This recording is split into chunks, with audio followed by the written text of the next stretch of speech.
interview with Barbara Walters, Jennifer Lawrence, the actress, now seeing the new Hunger Games film, has said that the word fat should be illegal. Just like smoking, just like cursing on television. I don't think that she meant that literally. If you listen to the entire context of the video, Vince. Available on dailycaller.com. She's kind of saying it flippantly. Well, if you're going to ban smoking, if you're going to ban saying bad words, why don't you ban saying fat? I'm a huge Jennifer Lawrence fan. I mean, I'm not a lesbian. I'm a huge Jennifer Lawrence fan. But if I was, and I'm not, Dad, I'm just saying, I don't think she's literally saying you should ban people from calling people fat. Obviously, if you're a nice person, you're not going to go around saying you're fat. Jennifer Lawrence is a beautiful woman with imperfections. We should highlight these imperfections in our news media and then really have women concentrating on women should concentrate. They should be thinking about how they can make themselves as aesthetically pleasing as possible to men. I forgot my brass knuckles today, but if I had them, I swear. Jennifer Lawrence, like, again, like beautiful, you know, like honest to God. If we kind of lower her enough, make her feel unworthy enough,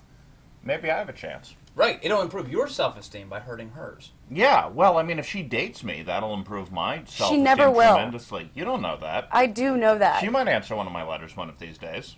If she ever wants her cat back, Not if she's you, gonna... Not if you keep sending her your boxers. Stop doing that. I think there's a middle ground between Will's parody and the reality of this. Will's parody. Which He's is dead serious. No, I'm equality. Macklemore. Oh, you're so hip. Yeah, I know. It's like, hey, we don't need to be making people unhealthy by being so obsessed about their body. You know what real beauty is?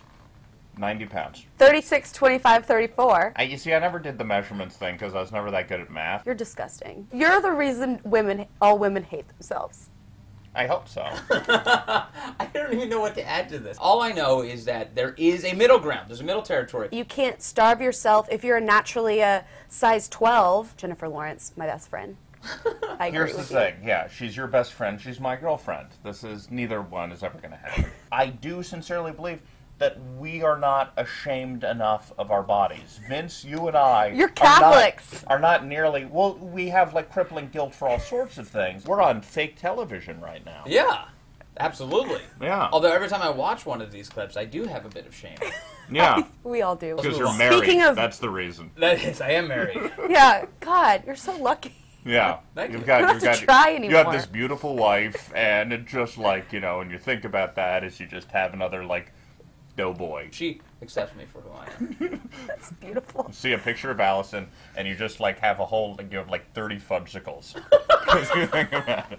I'm just looking at the pictures. Yeah, I am so lucky. Fudgesicles. Speaking of bodies and body image, there's someone who's pretty famous in our United States Congress who is infamous, if you will, for being a certain color. We're, of course, talking now about John Boehner, Right. The permanently tan or orange Speaker of the House. Yes.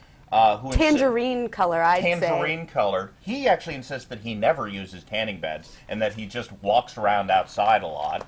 And we know that's not true. There's like no clearer evidence that any politician's lied about anything than John Boehner saying he hasn't used tanning. Yeah, that is really true. That is like a transparent lie, which is funny because nothing about him is remotely transparent. And malices.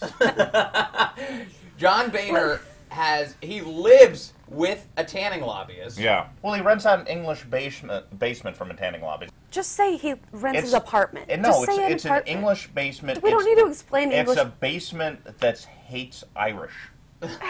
It's a basement with its own entrance on the street. Ah. So, and like all these years, he's still insisting, like, oh no, I don't do any tanning. I golf a lot, and I just so happen to get a perfectly tangerine appearance from that. Anyway, our own Alex Pappas wrote a story about this, and it's making waves this morning.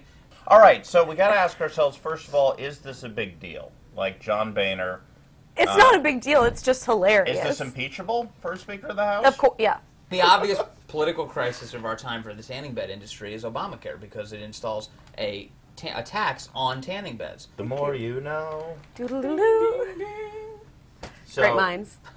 So John Boehner is in the, like, you know, he's like in the pocket of Big Tan. Yes. You know.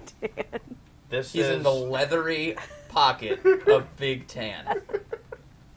And he's going literally because he lives And he's like, this would be like the guy who's That was supposed to be a pocket. I think the clearest aspect of this is it's incredible that for a guy who lives in a basement, John Boehner, that he has such an extravagant tan. Have we ever wondered what John Boehner's scrotum must look like at this point? I mean, talk about leathery. Talk about a leathery pocket. Yeah, exactly. It's like an aged coin purse. Yeah, I know. But it's like a corn purse from like 1890. Right. Oh, man. We just spent a while talking about what John Boehner's scrotum must look like on morning TV.